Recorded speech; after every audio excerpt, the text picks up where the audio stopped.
Classical physics के हिसाब से अगर इस ब्रह्मांड से हमारी धरती गायब भी हो जाती है तो इसे कुछ खासा फ़र्क नहीं पड़ना चाहिए, क्योंकि हमारे ब्रह्मांड में सोलर सिस्टम की औकात उतनी ही है जितना हमारे शरीर में किसी एटम की।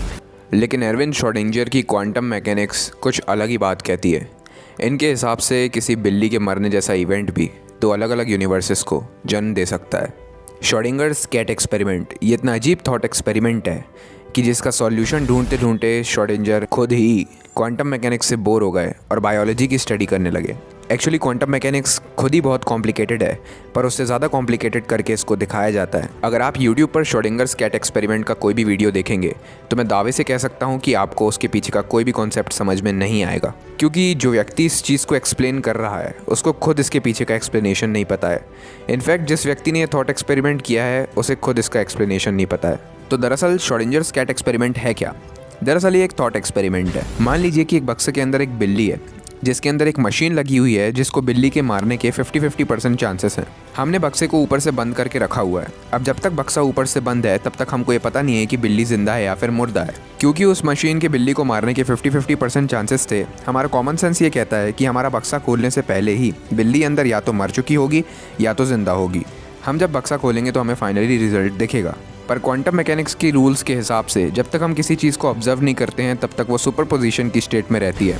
कहने का मतलब जब तक हम बक्सा नहीं खोलेंगे तब तक बक्से के अंदर बिल्ली जिंदा और मुर्दा एक ही समय पे एक साथ रहेगी। जैसे ही हम बक्सा खोलते हैं तो बिल्ली की जिंदा मुर्दा सुपरपोजिशन स्टेट दोनों में से किसी एक स्टेट का चुनाव कर लेती है और हमें बिल्ली या तो मरी हुई या तो जिंदा दिखाई देती है। जैसे आपको ये बात डाइजेस्ट नहीं हुई होगी, दुनिया में किसी को नहीं हुई, क्योंकि इस बात ने कॉमन सेंस की।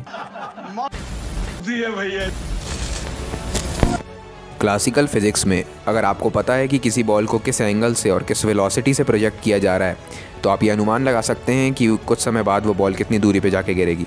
पर क्वांटम फिजिक्स की दुनिया बहुत विचित्र है। यहाँ पर यह भी हो सकता है कि बॉल को जैसे ही प्रोजेक्ट किया जाए ये बहुत ही सारे अलग अलग पाथ्स पर एक साथ ट्रैवल करे, अलग अलग पोजीशंस पर जाकर गिरे और गिरते ही साथ किसी एक पोजीशन को एक्वायर कर ले। फिजिकल वर्ल्ड में इन सब चीज़ों को इमेजिन करना बहुत ज़्यादा मुश्किल है, पर क्वांटम मैकेनिक्स में ये बहुत आम बात है। क्वांटम दुनिया में एक छोटा सा पार्टिकल एक ही जगह पर फिक्स्ड नहीं रहता है, ये बहुत सारी पोजीशंस पर एक ही साथ एग्जिस्ट करता है। ये स्टेटमेंट क्वांटम मैकेनिक्स को और भी ज़्यादा जटिल बना देती है। पर अगर आपको सिंपली समझना है तो ये मान लीजिए कि क्वांटम दुनिया में पार्टिकल्स बिल्कुल किसी वेव की तरह होते हैं, जो एक पोजीशन पर डेफिनेट तो नहीं होते लेकिन एक एरिया में फैले हुए होते हैं।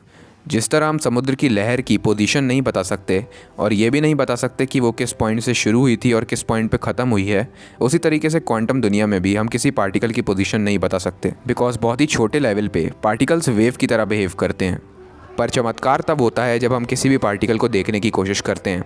जब हम किसी भी पार्टिकल को ऑब्जर्व करते हैं तो वो सभी पॉसिबल पोजीशंस में से एक पोजीशन का चुनाव कर लेता है और वही पोजीशन हमें दिखाई देती है। अब ये सुनने पर क्वांटम मैकेनिक्स और भी ज़्यादा सर खपाऊ लगने लगेगी, लेकिन इसको भी सिंपली एक्सप्लेन किया जा सकता है। अगर हम समुद्र में उठने वाली किसी लहर की फ़ोटोग्राफ खींचते हैं तो उस इंस्टेंट पर वो लहर जिस भी पोजीशन और साइज़ में थी हम उसको एक फ़ोटोग्राफ में कैद कर सकते हैं। इसी तरीके से जब हम क्वांटम दुनिया में किसी इलेक्ट्रॉन या उससे छोटे पार्टिकल को ऑब्जर्व करने की कोशिश करते हैं तो वो सभी पॉसिबल पोजीशंस में से एक को एक्वायर कर लेता है। पर समुद्र में उठने वाली लहर और क्वांटम दुनिया के एक इलेक्ट्रॉन में बहुत बड़ा डिफरेंस है। समुद्र में उठने वाली लहर की फ़ोटो खींचने से उसमें कुछ खासा अंतर नहीं आता, पर एक इलेक्ट्रॉन की फ़ोटो खींचने में उसमें बहुत कुछ अंतर आ सकता है। अब वो कैसे, चलिए मैं आपको बताता हूँ। साइंटिस्ट ने जब भी क्वांटम पार्टिकल्स को ऑब्जर्व करने की कोशिश करी तो हर बार एक्सपेरिमेंट का रिजल्ट अलग आया।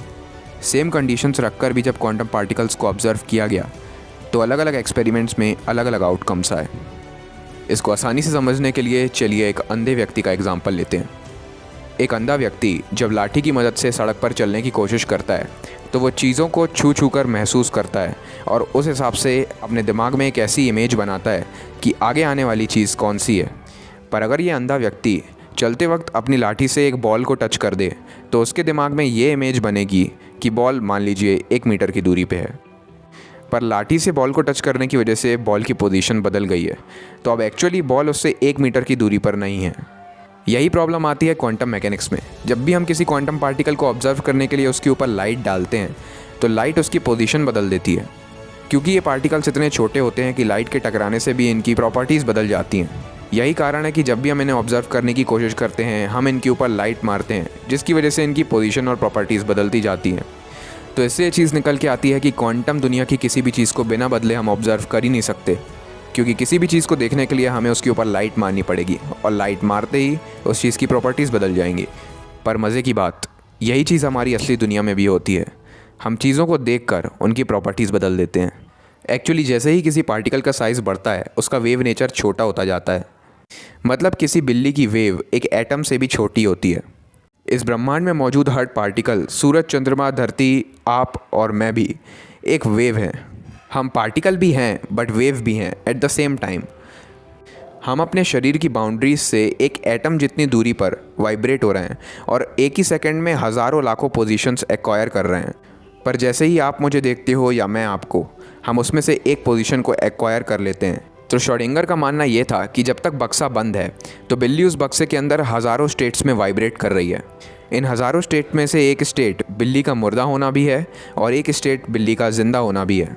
तो बिल्ली उन हज़ारों मुर्दा और ज़िंदा स्टेट्स के बीच में वाइब्रेट कर रही है, जिसमें से असली स्टेट का चुनाव तभी हो पाएगा जब हम बक्सा खोल के बिल्ली को देखेंगे। जैसे ही हम बक्सा खोलेंगे तो बिल्ली के ऊपर रोशनी पड़ेगी और वो टकरा के हमारी आंखों तक पहुंचेगी। जिस इंस्टेंट पर वो रोशनी बिल्ली से टकरा रही होगी, वो उस वक्त की इन्फॉर्मेशन लेकर हमारी आंखों तक आएगी। उस वक्त पर बिल्ली की जो भी स्टेट होगी, जिंदा या मुर्दा, उसकी इन्फॉर्मेशन हमारी आंखों तक पहुंच जाएगी और वही इस ब्रह्मांड का सच रहेगा। अब मान लीजिए हमें बिल्ली ज़िंदा नज़र आती है, तो इस यूनिवर्स में बिल्ली का ज़िंदा रहना ही सच है, पर बिल्ली की मुर्दा वाली स्टेट किसी दूसरे ब्रह्मांड में सच होगी। कहने का मतलब कि बक्सा खोलते साथ ही ब्रह्मांड दो हिस्सों में डिवाइड हो जाएगा, एक जिसमें बिल्ली ज़िंदा है और एक जिसमें वो मारी गई है। अब कई लोगों का सवाल ये होता है कि इस एक्सपेरिमेंट में पैरेलल यूनिवर्स का जन्म क्यों होता है। दरअसल अगर किसी भी इवेंट से फ्यूचर इफेक्ट होता है तो वो एक पैरेलल यूनिवर्स को जन्म देता है। मान लीजिए कि अभी मेरे पास एक टाइम मशीन आ जाती है और मैं पास्ट में जाके अपने 10 साल वाले रूप को गोली मार देता हूँ, तो इस हिसाब से मैं कभी 19 साल का हुआ ही नहीं था और मेरे पास कभी टाइम मशीन आई ही नहीं थी। क्योंकि टाइम मशीन मुझे 19 साल की उम्र में मिली है और मेरी मौत 10 साल की उम्र में ही हो चुकी थी, तो मैं टाइम ट्रैवल कर ही नहीं सकता। ये एक पैराडॉक्स को जन्म देता है जिसे ग्रैंडफादर पैराडॉक्स भी कहा जाता है। इसी वजह से साइंटिस्ट का मानना यह है कि जब मैं पास्ट में जाके अपने 10 साल वाले रूप को गोली मारूंगा तब एक पैरेलल यूनिवर्स की रचना होगी। उस यूनिवर्स में मैं कभी 19 साल का होऊंगा ही नहीं और ना ही मेरे पास कभी टाइम मशीन आएगी। और इस यूनिवर्स में मेरी मौत 10 साल में नहीं हुई थी, इसलिए मैं 19 साल का हुआ और मेरे पास टाइम मशीन आई और मैंने पास्ट में जाके खुद ही को गोली मार दी। तो बिल्ली के मारे जाने से या ज़िंदा बचने से फ्यूचर के रिस्पेक्ट में पास्ट बदल रहा है और ये बदलता पास्ट एक पैरेलल यूनिवर्स को जन्म दे सकता है। तो हमारा बक्से को खोलने से फ्यूचर के रिस्पेक्ट में 2 पास्ट बन रहे हैं, एक जिसमें बिल्ली मारी गई है और एक जिसमें बिल्ली ज़िंदा है, और हेंस यही 2 पैरेलल यूनिवर्स को जन्म दे रहा है जिनका फ्यूचर अलग अलग है। तो अगर इतने डीप और सिंप्लीफाइड एक्सप्लेनेशन के बाद भी आपको क्वांटम मैकेनिक्स समझ में नहीं आती है और श्रोडिंगर्स कैट एक्सपेरिमेंट वाहियात लगता है, तो कोई टेंशन की बात नहीं। जिन जिन लोगों ने इस सब्जेक्ट की रचना की है, आज तक उन लोगों को भी ये सब्जेक्ट समझ नहीं आया। Because of a person claims to understand quantum mechanics then he actually doesn't.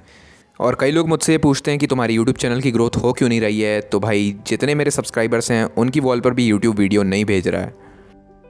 इससे बड़ा अन्याय भला क्या हो सकता था साथियों।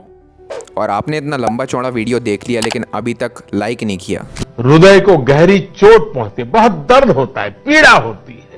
शेयर नहीं किया तो कर दो प्लीज प्लीज प्लीज। कमेंट नहीं किया तो कर दो प्लीज प्लीज प्लीज। अभी तक सब्सक्राइब नहीं किया। हृदय को गहरी चोट पहुंचती है, बहुत दर्द होता है, पीड़ा होती है।